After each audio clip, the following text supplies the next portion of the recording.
Hey, good morning, guys. Welcome to another episode of Next Step Espresso, your daily shot of fitness. I am your host, as always, Johnny Landals from Next Step Nutrition, bringing you the podcast that helps you overcome the confusion in the industry and get results for good. Today, we're on episode 386.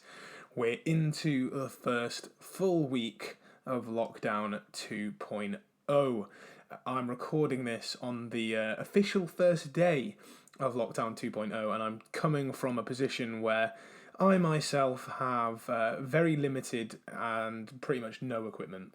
I used rented equipment last time round. With this time, I've not been able to acquire, and last time I had my own pair of 30 kilo dumbbells, and this time round, I have in fact left them up in Carlisle at a friend's house where I'm from originally. So at the moment, I have a mini band set and a resistance cable with handle set that I bought relatively cheaply from Amazon. And so, really, I am in the body weight only and resistance band only category, as I'm sure a lot of you guys will be as well. So, this is why I wanted to create this checklist, because I wanted to let you guys know that there is a solution to your fitness that doesn't just need to be high intensity training or endless amounts of burpees. So step number one in making home workouts not shit is to apply differences in your tempo. And by tempo, I mean the tempo that you move at which I mean the pace you do said exercises. So if you find push-ups easy, you can slow those puppies down. You can slow your rate down to 3, 4, even 5 seconds a rep. You can slow down the ascent of those push-ups in the same manner, and then therefore you can still work a set of push-ups to a 7 to 8 rate of perceived effort, as in like 2 to 3 reps away from failure, and you can do sets like that to get a good chest and tricep pump. You could apply the same thing to pull-ups using a pull-up station in a park or a pull-up bar in your own home, especially because you can get the ones that just fit between your door frames. You don't need to be a welding genius and get a piece of iron on the outside of your house. Some have, and if you want to, fine, but you don't need to. And you can apply the same thing to squats. You can apply the same things to loaded carries. You can do a lot of things if you are inventive. You can load up shopping bags with water bottles. You can load up a rucksack with water bottles and use that for a weight. You could even use your partner and throw them over your back and do some squats and some lunges. And by the time this is out, I probably will have done a version of that again with Natalie, purely for your amusement. But apply tempo and change that time under tension, and you can get a lot of gains using squats, single leg deadlifts, push-ups, pull-ups, and even table rows and things like that. So you've just got to be a little bit inventive with the exercises you use. Step two is to add volume of said exercises. So if you find the exercises easy, you're doing banded rows and banded pull-ups and banded chest support flies or banded pushes, whatever, you can add a greater volume of these exercises in terms of sets, reps, or even the amount of supersets that you do, right?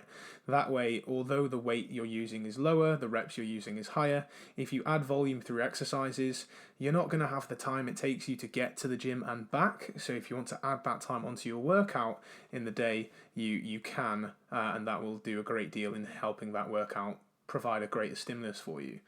Step three is to set a structure. So I know for myself that if I move out of my routine, things can get a bit dicey unless I put them back into my routine. I'm a big fan of time blocking, where you set specific times of the day to do specific actions, color code them, put them into a calendar, and rely on calendar reminders to get shit done, as opposed to trying to remember all the things you have to do in a day, because let's be honest, there's a fuckload as an adult and it gets too hard to remember everything. We'll talk about that more tomorrow. Setting a structure will allow you to get shit done and will allow you to not rely on motivation and or willpower, because both those things suck and will run out quickly, trust me. But if you set a structure of getting your exercise in at the same time each day, or at least the same time on the same days, so maybe a different time on Monday compared to Tuesday based on what you've got on, that way you're going to stick to it, you're going to find a routine, and you're going to have more energy and more productivity by doing the exercises. Step 4. No, you don't need to do cardio. You don't need to run. You don't need to do burpees. You don't need to do circuits. You don't need to do high intensity training. You don't need to do shit that you don't like. You can just go for a long ass walk every day. Personally, I'm going to be doing some low intensity cycling for the month of November in order to raise money for Movember. So I've set a target of 500 kilometers personally to hit this month. I'll probably end up doing more, but we shall see. If you do want to donate, I've put the link in this podcast, and I'd love you to offer up what you can. But just know that you can get great results when doing some bodybuilding, doing some high rep shit, and just going for a walk. You don't need to run, you don't need to do hill sprints, you don't need to do burpees, you don't need to do high intense training that you do not enjoy. And step 5, focus on movement. You know, if you've got a couple of injuries going on, then focus on rehab.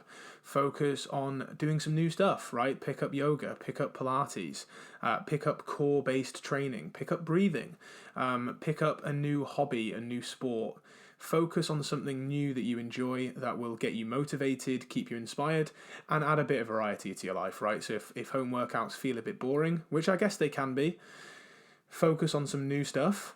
And find something new that you enjoy, and pair up with someone that you enjoy doing it with, right? Either someone in your house or someone outside. You're allowed to meet one person outside in this new lockdown, so I massively recommend that you do it.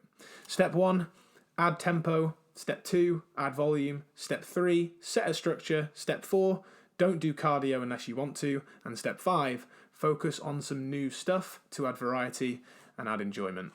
Hope you've enjoyed today's episode of Next Step Espresso. I do appreciate every single one of you that listens to this podcast, and I would love it if you could share this episode with a friend, a family member, or even on social media, and help spread the good word of how we can help bodyweight home workouts not be shit. Have a good Monday, and I'll see you again tomorrow for another daily shot of fitness.